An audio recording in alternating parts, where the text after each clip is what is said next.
In the dim half-light before dawn, the Pacific seemed to hold its breath. On the flight deck of an American carrier, a young pilot tightened the straps across his shoulders, feeling the vibration of a radial engine waiting to roar. Salt wind cut across the deck, the sky was black silent, an impossibly wide ocean above an ocean.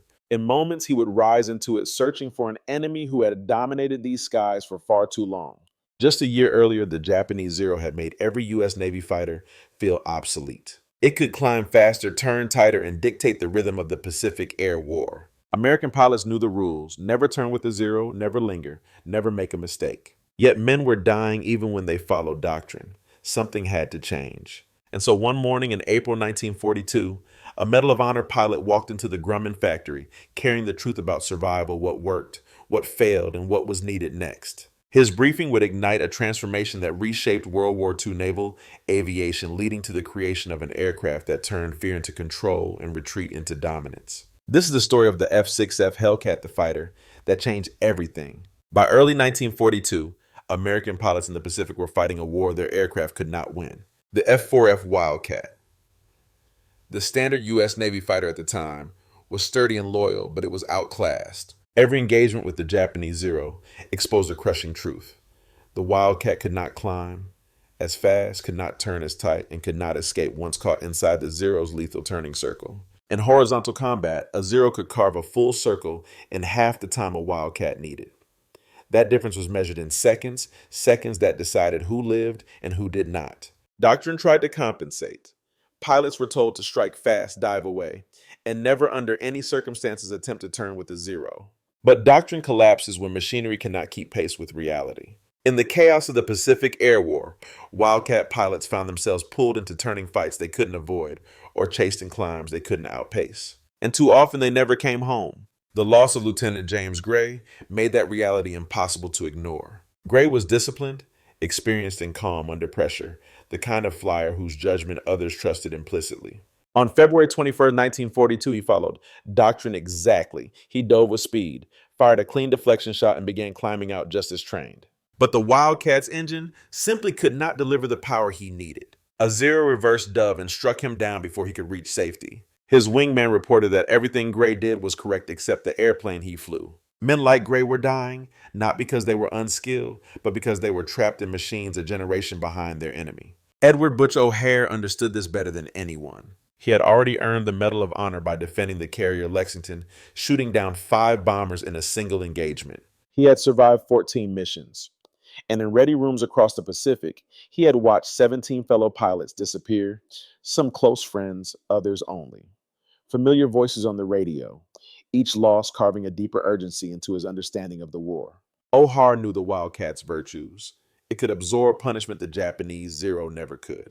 It carried heavy .50 caliber machine guns with deep ammunition stores. It protected the pilot well.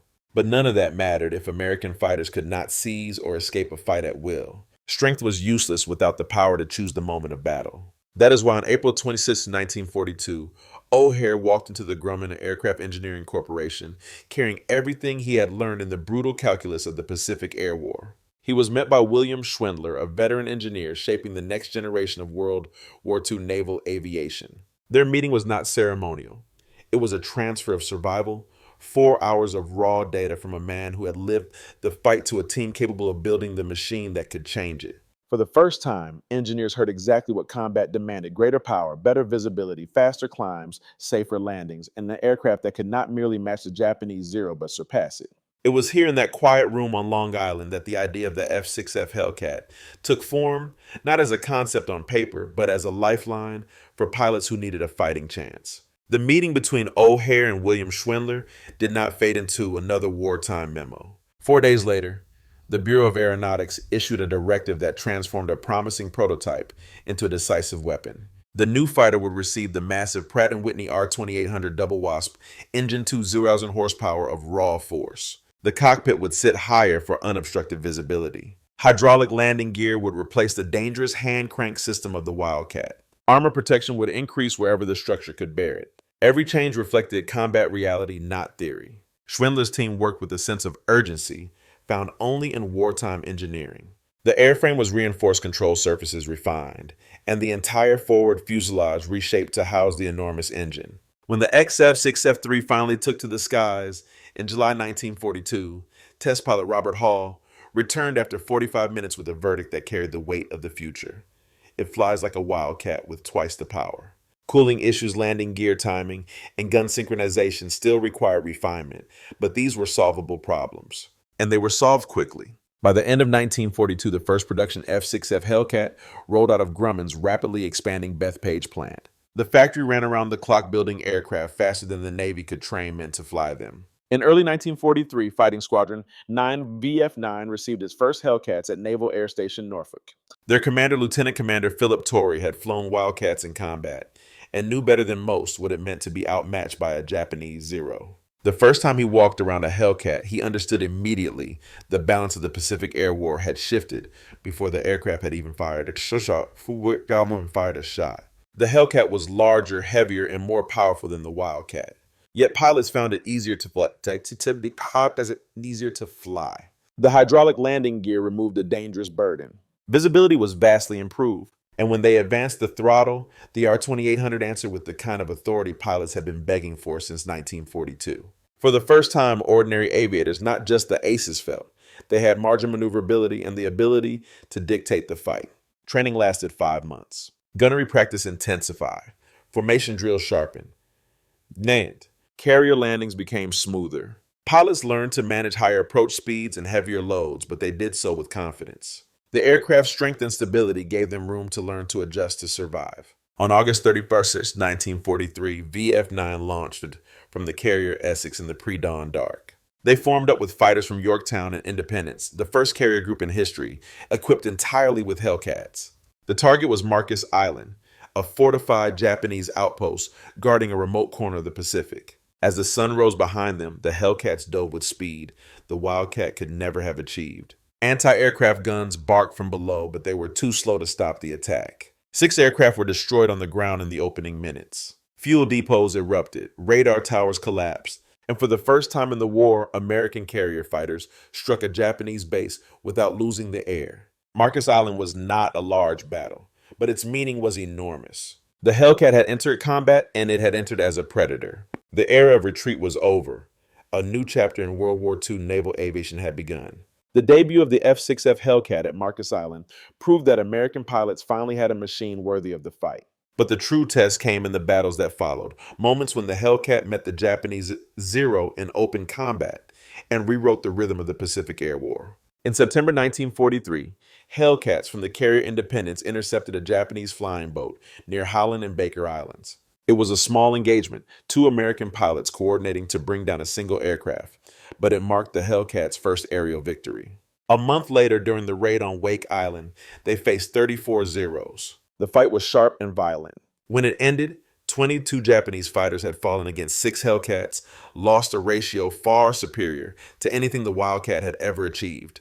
Then came Kwajalein Atoll. On December 4, 1943, 91 Hellcats from 3 carriers encountered 50 Zeros defending the lagoon. The Japanese pilots fought with the same aggressive tactics that had devastated American formations for 2 years, diving from above, baiting turns, forcing climbs. But this time, those tactics failed. The Hellcat climbed away from danger. It dove with greater speed. It held energy longer, absorbed more punishment, and delivered heavier blows. In 37 minutes of combat, the Hellcat shot down 28 Zeros. Only 2 American fighters were lost. For the first time, the performance gap had reversed. The hunter had become the hunted. Yet even in triumph, the war delivered its own cruelty. On November 26, 1943, just weeks before the success at Kwajalein, Edward Butch O'Hare launched from the carrier Enterprise on a night interception mission. He flew a Hellcat into darkness, experimenting with new tactics that paired fighters with radar-equipped torpedo bombers. The formation engaged Japanese aircraft that night, but O'Hare never reappeared. His radio went silent. Search planes found nothing. He was declared missing in action, presumed dead at age 30. The man whose insight had shaped the Hellcat would never see the aircraft rise to its full power. He would never see its 19-to-1 kill ratio, its dominance over the Japanese Zero, or its status as the backbone of World War II naval aviation. His absence became a quiet shadow behind every victory the Hellcat earned. The greatest test came 6 months later, the Battle of the Philippine Sea, June 19, 1944. 15 American carriers launched nearly 500 Hellcats against 9 Japanese carriers whose air groups were thin, undertrained, and flying designs optimized for a war that no longer existed. The Japanese sent 4 massive raids toward the American fleet. Hellcats intercepted each one before the bombers reached their targets. The result was shockingly one-sided, more than 200 Japanese aircraft destroyed in a single day. Only 29 American aircraft were lost, most to anti-aircraft fire. Pilots called it the Great Marianas Turkey Shoot. It was the most lopsided aerial battle in naval history. Later that year, during the Battle of Leyte Gulf, Commander David McCampbell, leading Air Group 15, faced overwhelming numbers. With his wingman ensign Roy Rushing, he dove into a formation of 60 Japanese aircraft. McCampbell shot down 9, becoming an ace in a day for the second time, while Rushing added 6 more. They returned to the carrier nearly out of fuel and ammunition engines, sputtering decks prepared for the worst. Their victory became a symbol of what the Hellcat had enabled superb pilots equipped with an aircraft that gave them room to fight, to adapt, and to survive. By the end of 1944, the Hellcat was no longer just a U.S. Navy fighter. It was the instrument through which America seized control of the Pacific Air War and never relinquished it. From the American perspective, the success of the F6F Hellcat was more than a triumph of machinery. It was a turning point in how the United States understood aerial warfare. Before the Hellcat, victory in the sky depended heavily on exceptional pilotsmen like Ohar Thak and other early aces who survived through instinct, discipline, and luck. But wars are not won by the exceptional alone. They are won by systems that allow ordinary men to do extraordinary things. That is where the Hellcat changed everything. The aircraft was built not for the elite few, but for the many, for the young aviators who had barely completed advanced training for the reservists, pulled into service for pilots who would face the unforgiving realities of the Pacific Air War with only weeks of preparation. The Hellcat gave them what the Wildcat never could: power, forgiveness, and a second chance when mistakes were made. Its rugged construction and superior climb rate allowed even average flyers to counter the Japanese Zero, transforming survival from a rarity into an expectation. To American strategists, this transformation became a case study in rapid wartime innovation. The Navy had listened to engineers, to frontline pilots, to the hard numbers that told of aircraft lost and men who weren't coming home. In doing so, they accelerated a design cycle that normally took years into mere months. It was a lesson in institutional humility. Victory required accepting that the enemy had built a better fighter and that only bold, immediate change could close the gap. From the Japanese perspective, the emergence of the Hellcat marked the beginning of a crisis that could not be reversed. Their aviation doctrine had been built around the strengths of the Japanese Zero lightweight, highly maneuverable, and devastating in the hands of elite pilots. But by 1944, those elite pilots were largely gone, sacrificed in the Solomon Islands and at Midway. Their replacements, trained in haste, were sent into battle against a sturdier, faster, more powerful opponent, designed explicitly to counter their tactics. The result was catastrophic. Cautious pilots surrendered the initiative. Aggressive pilots gambled and lost. Neither approach could stop the momentum of a U.S. Navy fighter optimized for a new era of air combat. Looking back, historians often describe the Hellcat as the embodiment of American industrial power. But its true legacy is deeper. It proved that technology must evolve with the battlefield, that the survival of pilots depends on the willingness of nations to rethink, redesign, and relearn under fire. And in the broader story of World War II naval aviation, the Hellcat stands as a reminder: air superiority is never guaranteed. It must be built flight by flight, decision by decision, in the narrow space between innovation and sacrifice. Long after the engines fell silent and the carriers returned to port, the legacy of the F6F Hellcat endured, written not just in kill ratios or production numbers, but in the lives it preserved and the future it shaped. By the end of the war, Grumman had built 12 Tu-75 Hellcats. They achieved an astonishing 19-to-1 kill ratio, accounting for nearly 75% of all Navy and Marine Corps aerial victories in the Pacific. 306 pilots became aces in its cockpit, and only 270 Hellcats were lost in air-to-air combat during the entire conflict.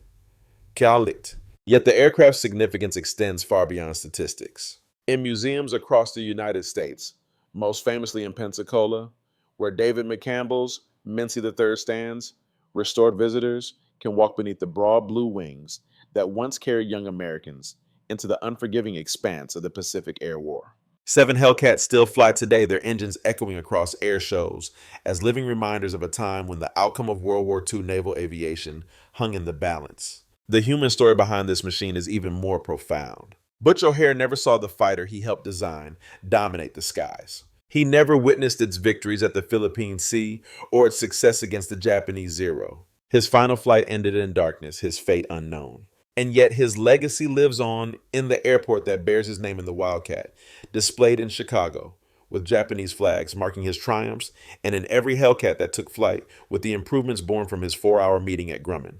William Schwindler, the engineer who listened so carefully, never became a household name. But his work shaped the future of the U.S. Navy fighter. David McCampbell, the nation's top naval ace, carried that legacy into battle, proving what could happen when skilled pilots were given the aircraft they deserved. Together, their stories form a single truth victory.